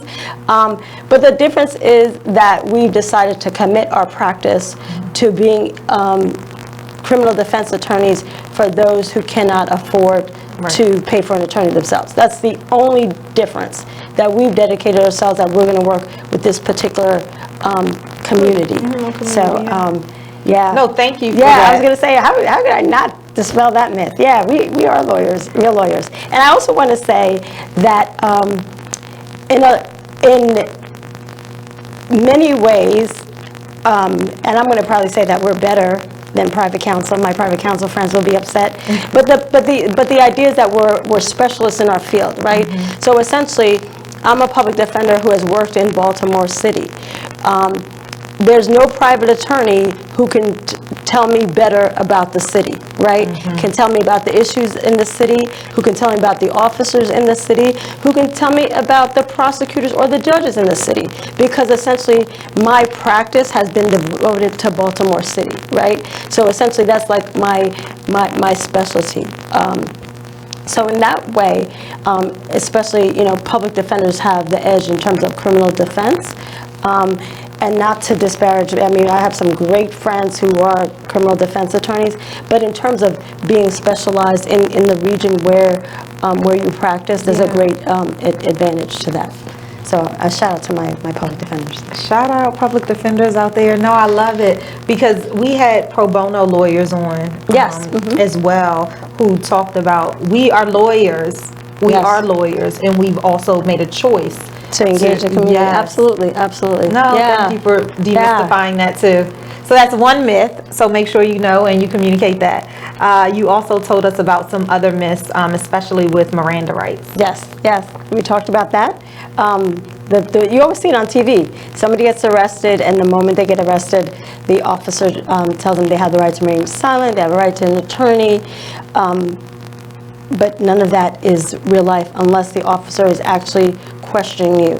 So if the officer is taking you to the district office or taking you to headquarters and you're about to be questioned, they're required to give you Miranda. Generally, it is on a written form, and you initial and sign it acknowledging that you not only have read it, but you understand it. So if you have not read it and you do not understand it, do not sign it. Love it. Do not sign it. a number of other things that you talked to us about. But I would say don't talk to the police. So Yeah. the form is not an issue because I'm going to tell you, don't make a statement. Right. I got it. Good. Yeah. She said it. She came back and regrouped and do not don't- talk. don't Remain talk. silent. That's my mantra for tonight. Don't talk. Don't talk. Just listen. Also, we talked about don't try to negotiate. Keep your eye on your goal. Self-awareness, like knowing what you are strong in. And we also talked about one of the exercises you can do even over the holiday is to write down your strengths. What do you know your strengths to be? And then ask. You might be around family for the holiday. Ask them, hey, what's 3 strengths that you would say about me? Ask family members you like, though. Yeah, but no, even the family members you don't like, if you ask them your strengths, people don't lie about strengths. I don't know. I'm all about the positive. My daughter would tell you, she actually told me I'm like one of the most obnoxiously positive people that she knows, right? So I'm about, just delving in the positive. Yeah, I am too. Yeah. I'm all in. Yeah. So People that's what I'm saying. tend not to lie about ask people that you like. I like it. Hey, Yeah, ask there people you that go. you like. Why not? I mean, If they're going to be around in the room, hey, yeah, what's the strength you think I have? You might not like me, but tell me what I'm good at. Right. So when we're back on Now We're Talking, we are going to give you a couple more things we're thinking about. Please write in your questions if you have any about the law, about personal development, about being an African-American woman, just doing a damn thing out here in these streets. So when we're back, Now We're Talking. Who I believe.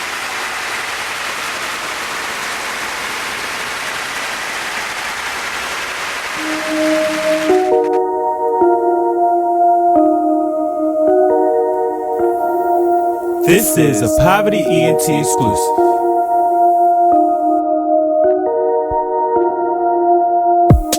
Next stop, Texaco. Strapped up, you already know. Fuck niggas hate, that's how it goes.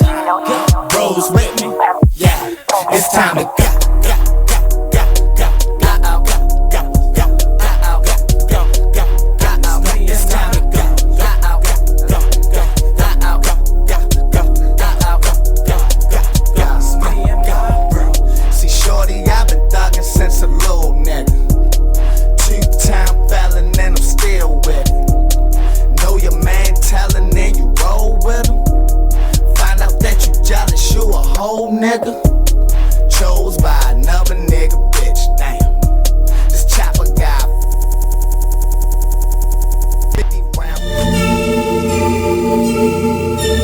Like the one thing you always gotta remember is people gonna try to project their insecurities onto you.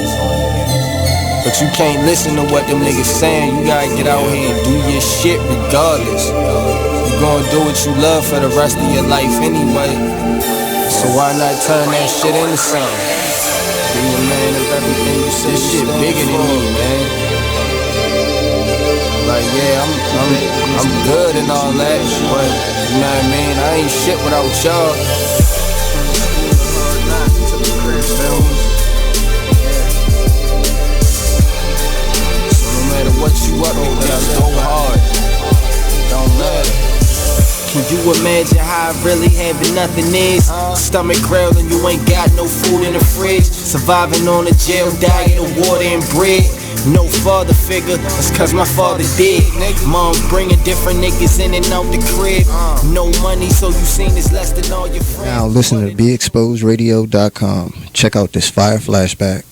We need to relearn what it is to be these bosses and how we conduct ourselves as business-minded individuals and just people in general. I let my gut, and if I call it gut or God or whatever, I'm led by that energy. I know where it comes from. I know where it's, taking me, and you have to figure out what is important to you, and don't play this game. It's a game that we've learned to play, this chess game, and life is not a chess game. Life is real, bones, flesh, blood, decisions. Make sure you check out the Artist Exchange Show every Monday and Friday at 2 p.m. only on BeExposedRadio.com. You are listening to BeExposedRadio.com.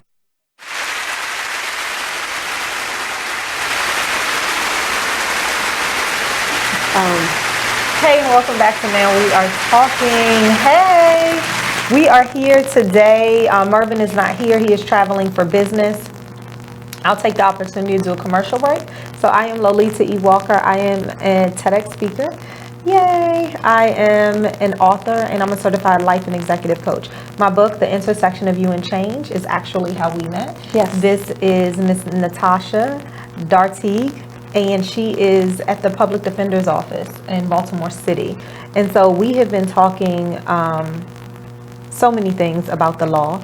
But while we're still on this commercial break, I want to talk to you guys about Mervin, who also is a motivational speaker. He is an attorney. And his book, A Single Mother's Guide to Raising a Son, is right in front of us. So if you are interested, you can also go to mervinbourne.com, MERVIN, Bourne, BOURNE.com. And I can be found at Lolita, LOLITA, Walker.com, where you can get all things LolitaWalker.com and Walker & Walker Enterprises.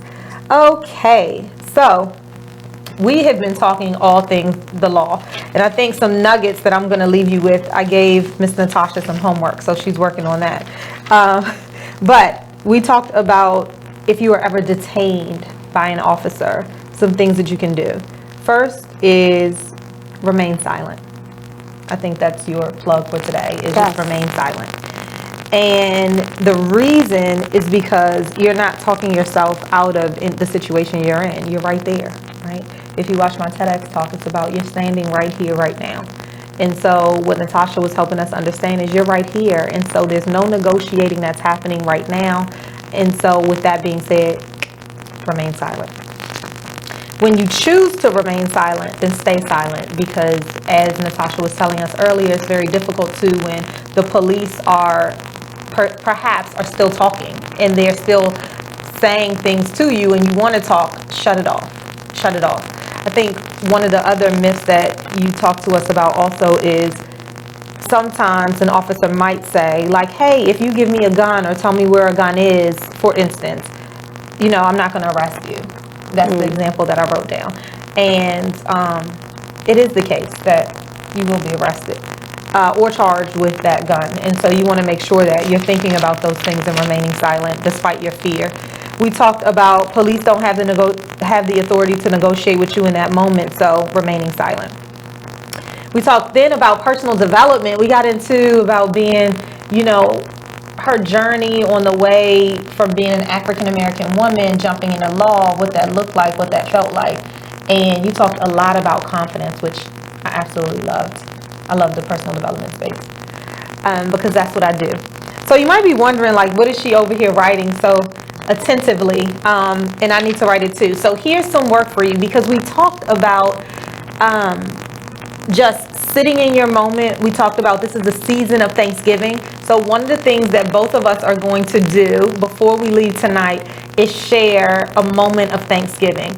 And with the thanks, it is to write down, which you can do too, I invite you to do it in your households, is to write your first name. Mine is Lolita. And for each of those 6 letters, what is one thing that you are thankful for, using that letter as what you're thankful for. So for instance, my name is Lolita and I am thankful for life. I'm thankful for life because I'm still here to be able to talk to you, to live another day, to do something else that is new, inviting, and to expand my horizons. So we'll do that at the next break. Oh, look at you. You're ready already? Oh, okay. So we're still shifting. But make sure that you write those down. And I think that as we go into this season, one of the things that I'm doing every day up until the 28th, which is Thanksgiving, I'm posting a way that you can express your thanks and also to give thanks to yourself for recognizing what you bring to the table and also for others. So today's was, I think I posted, call a friend and let them know that you are thankful for them. And so on my way walking in, well, in my car before I walked in, I want to shout out Don. Thank you so much for calling me and saying, hey, I saw your post and this is why I'm thankful for you. I was very appreciative. Thank you so much. Sometimes when you put things out, it doesn't come back to you right away. And that one did. So Homework tonight is reach out to a friend, let them know why you are thankful for them. And before we leave, we're going to talk about what our thankfulness is, which is tomorrow's in my post, is using your first name. What are you thankful for? Okay. In the next segment, you want to do it? Oh, to tell my letters? Yeah. Oh, no, I'm not ready. Okay, one of the things I do very well is put people in uncomfortable situations so that they can leap. Absolutely. Yeah. You already have it down. I kind of do, but the thing is, I'm sharing it with others. Oh, absolutely. We're talking about leveraging your voice and stepping into your confidence. So, okay, next segment, we're going to give Natasha a little bit of time for that next segment. But what she did talk to us about, which I'm super excited about, is self-awareness. So knowing your 3 adjectives of your strengths. So how would you describe yourself? Oh, you're asking me that? I wasn't, but that's a great question. No, I wasn't, but I like it. Gosh, so, those who know me will definitely say that I am, what is the adjective? What's the adjective? I can't believe I can't think of the adjective. So essentially, everyone should have that one friend that will tell you like it is, right? So I'm that one friend. So I'm the one, if you want an honest answer, you will ask me because I'm going to be straightforward. Okay. So you're straightforward or you're honest. I like it. Yeah. I've had to learn that sometimes people ask you, but they really don't. They don't want to know. They don't want to know. So I've learned to kind of really judge that better.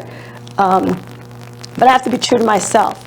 So learning how to answer that in a way that is maybe not as harsh. Kind of softening it up a little bit. So definitely, that's definitely one of my characteristics. And I own that. Okay. I definitely own that one. What else? 3 is hard. 3 is hard, yeah. I'm trying to think. And then you also try to think good 3. Definitely, I'm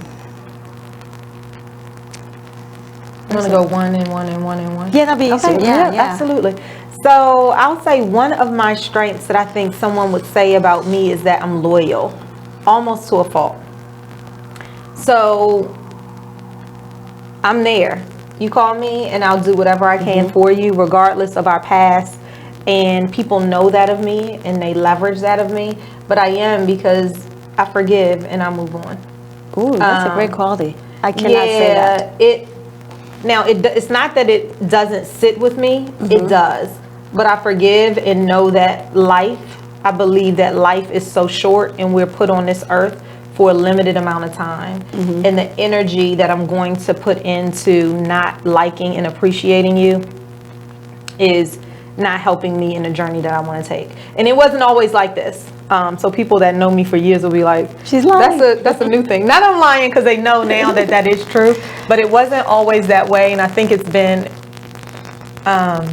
probably a couple years now where this book has helped me to kind of express myself differently and to sort out. It's been a lot of self-reflection. When I turned 40, it was very self-reflective for me. And going through different experiences in life. So I would say one of my qualities and one of my strengths is loyalty.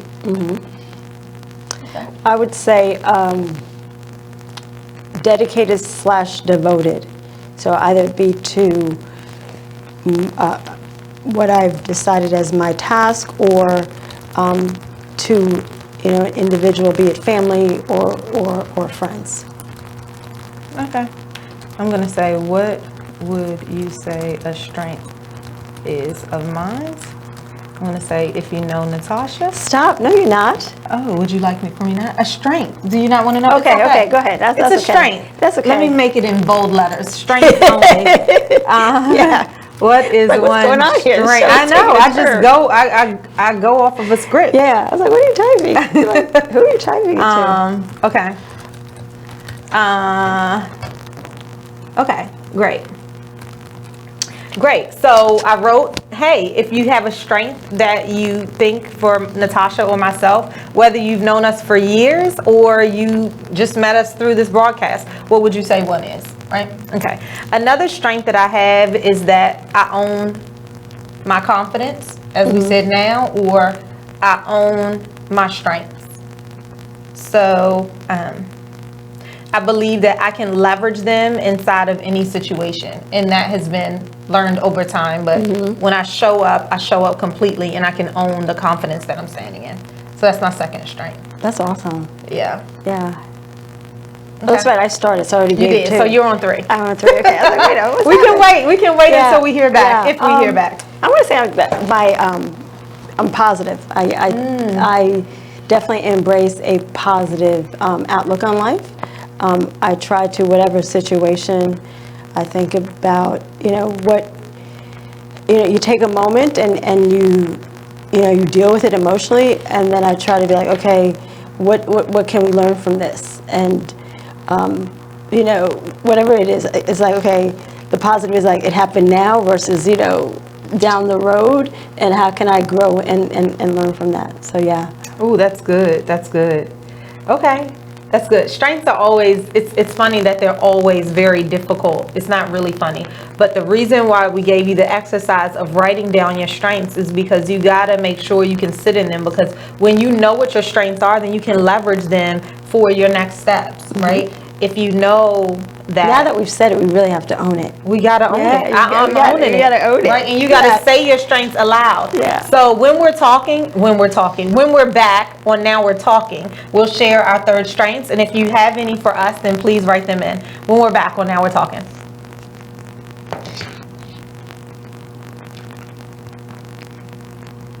Oh, maybe we're still on. Aldo, are we on? Okay, I think we're still on.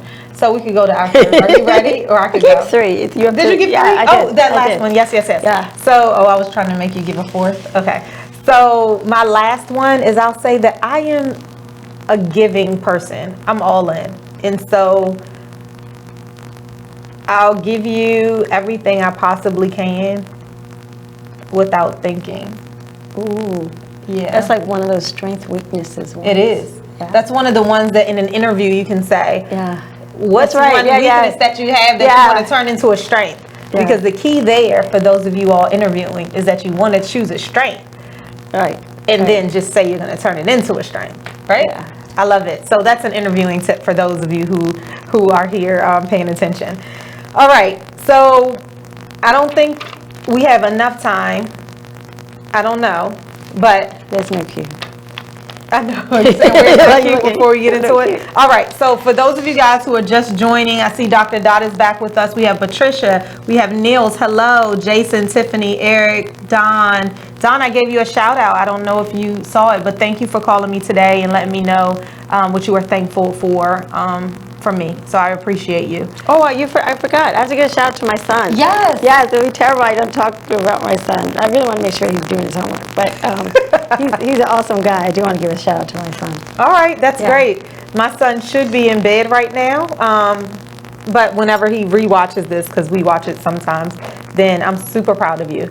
So when we're back on Now We're Talking, we are going to delve back into the law if there's any questions that you have. If not, we're talking personal development, and we're talking what we're thankful for inside of this season when we're back on Now We're Talking.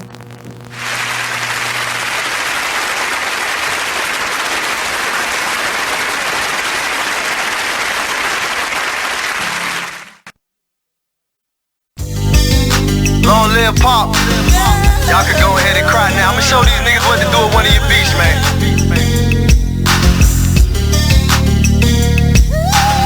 I am Gas, by the way.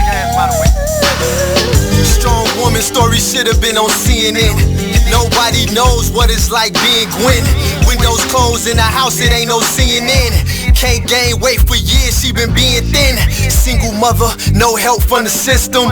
When they was giving out food stamps, she missed them. Birth certificate, baby daddy, she couldn't list them. But her son was so beautiful when she kissed him. Blame it on love, but nigga she could've died with. Destroyed the whole world and found out she was a side chick. The nigga loved his wife and it got hard to hide it. So when Gwen confronted him, he ain't even denied it. Her fault, depends on who you asking. She tried to be a stripper, but the tip out was taxing. Buying all the person trying to keep up with the fashion. And her mama hated baby sitting with a passion. She deserved better circumstances. The Artist Exchange Radio Show every Friday 7 p.m. to 9 p.m. every Saturday 12 p.m. to 2 p.m. Real artist, real talk, real live on BeExposedRadio.com. I was meeting with a friend yesterday, and I've gotten to the point where don't ask me a question because the truth is going to come out. And exactly. Just don't do it. If you ain't looking for the truth, don't come to me. Don't do it because I can't hold my tongue. And she wants to be this stylist, boutique, but you're not doing anything in that nature, and I can't take you seriously if you're not doing those things. And I understood why people didn't take me seriously because I found myself in somebody else's lane. I was good at what I was doing and what I wanted to be, but I wasn't doing it for me. So how can I ask you to take me seriously if I'm living in somebody else's shoes? And nobody can do what you do, and I think that that's a big problem that people face now. Like, you see what somebody else is doing and you want to do that when that's not your lane. That's not your lane. That's not what you're supposed to be doing. But it's popular, it's getting that person money, it's getting that person applause. Oh, I want applause. I want money. Let me stand over here behind them. And then a lot of times people aren't honest with themselves either. Like, I was thinking earlier today, I've been woke for almost 2 days, so so you get honesty, and I was thinking, like, The Artist Exchange Radio Show. You are listening to BeExposedRadio.com.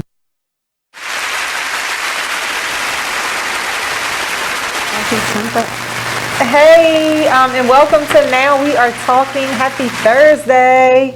How are you feeling? Good. Can you imagine? It's 8:35 already. The time went by very quickly. It's fun. It's fun. Good. So listen, we have a number of folks that are on, so just want to give a couple shout outs. Hey Tiffany, Jason, Niels, Patricia, Dr. Dot, how are you? Eric, we have Rachel, Rochelle, sorry. Yep, Dr. Dot again, I think it just went out. We have Mervin, we have Carte Blanche, and we have a number of other people. I'm so sorry if I'm not missing you, if I am missing you. We talked so many things. We have Natasha Dartigue with us today from the Public Defender's Office. She's an attorney here in Baltimore City, and she has really just been kind of laying down some myths.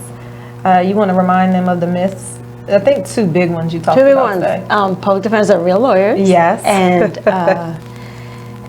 Miranda does not exist unless the police are actually interviewing you. So if you get arrested and they don't give you your Miranda rights, that doesn't mean it's an illegal arrest. Yeah. Unless you're being questioned. Unless you're being questioned. Yes. And if you are being questioned, please say nothing. That means stop talking. Don't talk. That's one of the biggest things you are leaving us with tonight, right? Don't talk. So love that.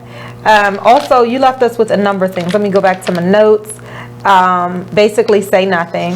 Absolutely. You reminded us, for me, it's all about the why and understanding the because. And what's really big is you shared, say nothing because you are not talking yourself out of anything. You're here right now. That's true. Yep. So just shh. Okay. I'm going to tell my son, you are not talking yourself out of this. Just be quiet. Yes. Yes. So I'm going to share that with him. I'll say, guess what? A lawyer told me yesterday. So we're all in. We also talked about professional development. Can I just add, you know that works always, right? Yeah. So if somebody's coming at you and, whatever, they're in their space and you just remain silent, it tends to diffuse it, right? Because they are feeding off of you. So even in the non-legal sense, that practice of just kind of being quiet tends to diffuse a situation. I have to try that. That's good. Yeah. That's very good. Yep, I'm gonna write that down of things to do this week. Yeah. Things to try out. Yep. I love it. Okay. We also talked about your strengths and owning your strengths. And a lot of times we don't know what our strengths are. So we're leaving you all with an exercise. Just write down your strengths that you know you have. And then when you exhaust those that readily come to mind, ask someone. Ask someone that you like. Yes, I like the fact that you ask someone you like. Yes, so ask someone that you want to hear from. I also think it's fair to ask someone who doesn't know you very well but have been in a space with you for even a short period of time. Like, for instance, if I was to ask some of our listeners today, what do you think a strength is of both of us? I'd love to see what your thoughts are just from the interaction that we've had tonight. Sure. And sometimes how we see ourselves is not necessarily how others perceive us. So that can be insightful. Yeah. Insightful, absolutely. That's one of my things I'm thankful for. Yeah, I just gave you. No, I had it. I was thinking of eyes. So what we are going to do now, if you're ready, we are going to go through. This is the season of being thankful. Now, wait, are there any questions that people have? I don't see any questions from anyone about the law. So we're moving on to a space of thankfulness. I don't see any about personal development, which we've shared and talked a couple of stories about. So we're moving on into what we're thankful for in this season. So the exercise is to, and you can do it right there at home, is to write your name. Mine has 6 letters, yours has 7. Write your name out. Mine is Lolita, and write out what you're thankful for each of them. So, you want to get started? Ooh, I go first again. Gosh, so what am I thankful for? So the N, I'm thankful for never-ending possibilities. Just that ability to recognize that things are within my reach, that I should not, and I am not limited by my circumstance. A is that actually having the ability to grow and change and evolve. I'm very thankful for that. T is the tenacity, that resolve not to give up. A, the ability to accept things that are not within my control. That's something I've really had to evolve. That's hard. And getting to that place, just really accepting that this is what I can control in this space and this is what I cannot. S, that I am sustained by God's grace every day and all day.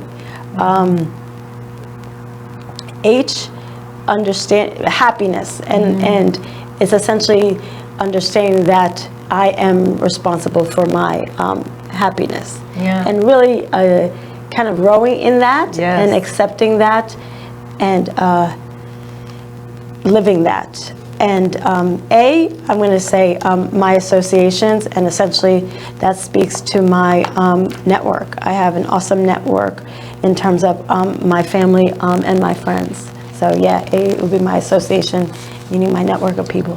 That is great. Yeah. 7 things that you are thankful for. Yes. I love it.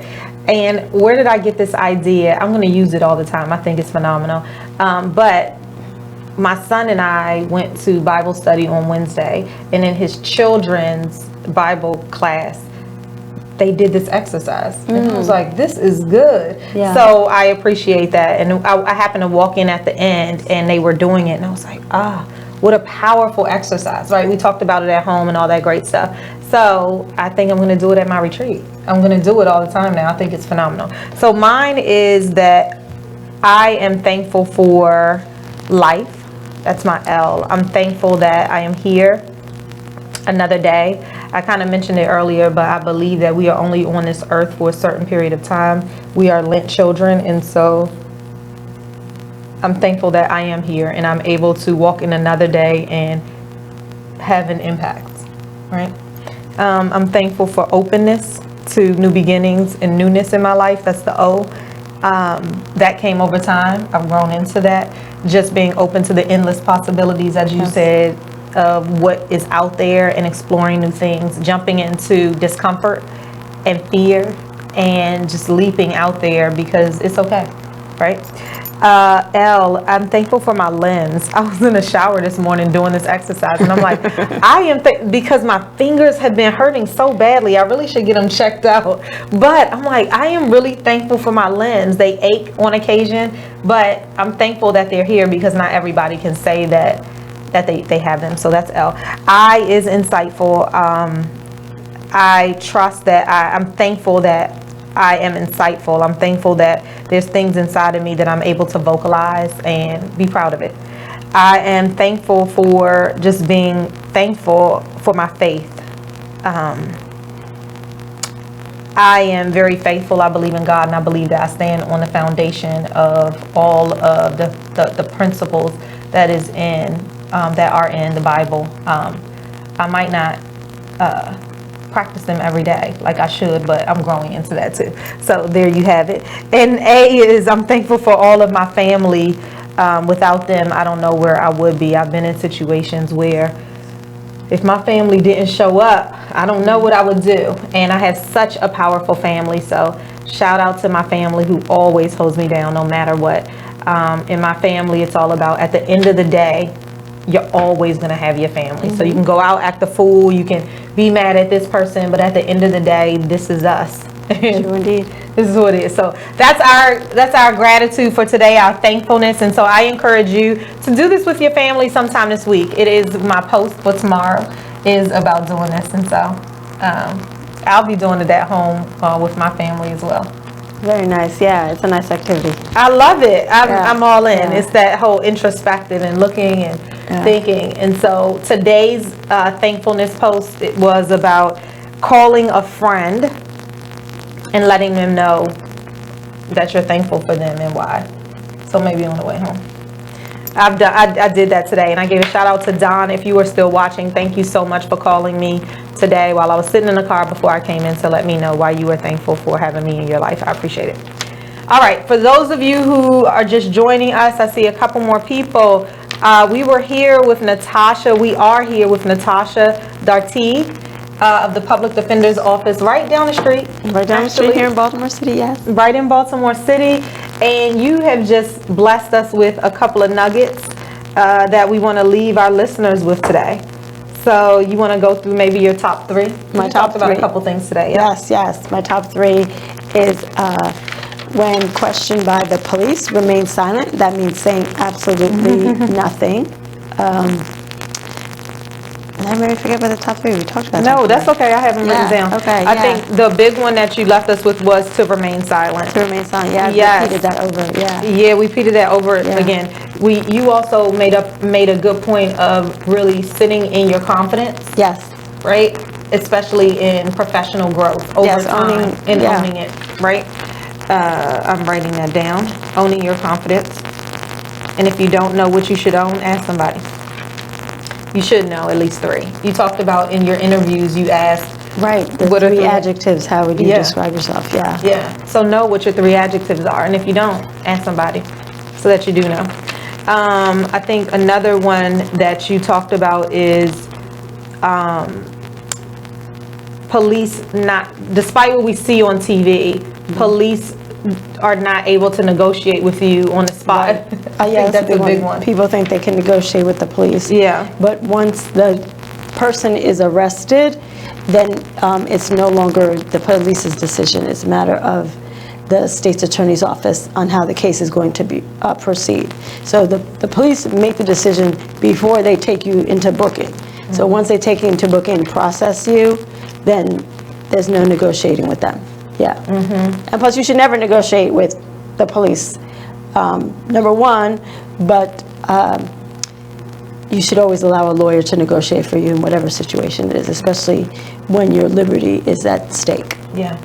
Yeah. Yeah. So a professional will always be helpful. Somebody who knows that in detail. We talked about owning your strengths. That's not one of yours probably if you're in that situation. And so you want to wait for an expert to come to your defense, which we like. I love the one you said that public defenders are real lawyers. Public defenders are real lawyers, yeah. Yes. So, I love that one. Because it was the same question with the pro bono lawyers that came on too, and the choices that you make to really service our community. That's all the difference is. The choice is made as to who you serve and how you serve them. The dedication to community and what it means to really help those who are in need. Can you choose the public defender that you want if you need You cannot. Okay. You cannot. All you can do is essentially say that you wish the services of the public defender's office And if you qualify for our services, depending upon the nature of the case, so if it's a misdemeanor, you'll be assigned one of our district court lawyers. If it is a felony, you'll be assigned one of our felony lawyers. But unfortunately, you don't get to pick and choose which lawyer that you get. Yeah. Do you believe in, I know we said for law, African American women are a minority inside of this space. And do you believe in affinity networks? Oh, absolutely. I think it's just, it's important in so many ways. Just having that community support to engage, to share the experience is one of the main ways of that. And then you think about there was especially, for women and people of color, there was a time when we were not part of the mainstream lawyers, right? So in order to move forward and make sure that not only those of color in the community, but us as professionals, our voice was heard, we formed our own groups. So like we have the Monumental City Bar Association, which is one of the oldest specialty bars here in the Maryland region, which was established in 1935. Wow. And happened to be past president of Monumental. Oh, okay. So, and then we have the Alliance of Black Women Attorneys, but those groups are important even today to make sure that we have continue to have a voice, but actually have a space, a safe space when we can come together and really share and deal with issues. I mean, it's 2019 and a lot of craziness is happening, but we still have circumstances where attorneys of color can go into a courthouse and be questioned as to whether or not, they're lawyers, right? Our counterparts don't deal with that. There's the assumption that you're standing at the trial table and you're a defendant as opposed to being the lawyer. Our counterparts don't have those kind of things. So the affinity groups, the support groups are really important in kind of just dealing with those issues, both together collectively, but also kind of speaking out on it. Absolutely. I'm a fan of affinity networks as well. A lot of the reasons why you said, and also because it's this safe space where there's people that have a common goal who are able to talk without filter, not be judged, to come to an understanding of unwritten rules, of learning, of growing together. And so I had the pleasure of being a leader of 2 African American affinity networks, working with women affinity networks, working with, engineering affinity networks, and just the realities of those, and having that place where there's somebody that's like you that might be in the same struggle as you, or to check you and say, actually, that might not be because you're a member of this group. This is what is happening, right, wrong, or indifferent. And so I think it's also a place where you can rally support and be able to make effective change because you are a collective versus being, one that person. That lone voice, absolutely, absolutely. So I love what you said as well. It's so important. So if there are affinity networks wherever you are, make sure you join them because there's so much power in a network, but then there's so much additional power in an affinity network. So make sure that you're joining those as well. And it's already 8:52, and so what we'll do is we'll close it out with a couple of learnings for those of you guys who just joined. We had the privilege tonight of having Miss Natasha Dartigue with us tonight. Thank you for having me. This is a great experience. Oh, this has been amazing. Yes, we've got to do it again. And you were able to share a number of nuggets with us, which we'll put on our Facebook page and just let you guys know. It's just been so amazing, and I always am able to take some takeaways with us. So that's that. What else? I have a women's weekend renewal retreat that is happening February 20th through the 23rd. I see Drum Dr. Dot is on the line, who is an amazing percussionist as well as a vocalist, and she will be doing some healing that intertwines drumming with healing, with therapy, and with spoken word, and maybe even some dance. And so I'm so excited to have her be a part of my women's retreat. And the intent of that is really to give busy women like ourselves this sacred space to simply pause and get poured into. So if this is something that it sounds like you would definitely benefit from, it's 4 days, all inclusive. You show up and I take care of the rest. It is intentionally intimate. There's only 9 women who will be available to come to this specific retreat.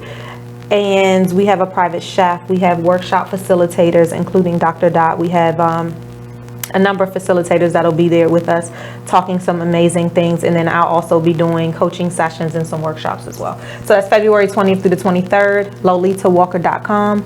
We have Mervin's book right here. You can reach him at mervinbourne, BOURNE.com. And you want to give the number for the Public Defender's Office? The general number is 410-333-4900. Okay. Yes. Yes. And make sure you reach out if you have questions or if you find someone that you know or love being detained and you need some support. And I just add one point. Yeah, please. Kind of just the whole essence of it, and I think it goes through the law and the thing that, don't allow your circumstance to define you. So regardless of what it is, if you find yourself in that terrible legal situation, essentially that is the moment that you're in, but it's not necessarily, and doesn't have to be who you are. Absolutely. Right? So. Absolutely. It is, I love that you said that. I talked about that in my TED Talk as well, that it really is about sitting in that moment of time and recognizing how you're going to move out of it. Absolutely. Right. And no, it doesn't matter how horrible it may seem at that time. Don't allow that to define you. Yeah. Yeah. I love it. So, I mean, we could have a whole show just on this. Yeah. So, anyway, thank you guys for joining us. Have an amazing Thanksgiving. Make sure you are telling somebody why you are thankful for them. Try the exercise with your first name, the letters in your first name, and say out loud why you are thankful. What are you thankful for that begins with that letter? All right. So, when we are back the week after Thanksgiving, now we're talking with Mervin and Lolita. We'll see you soon.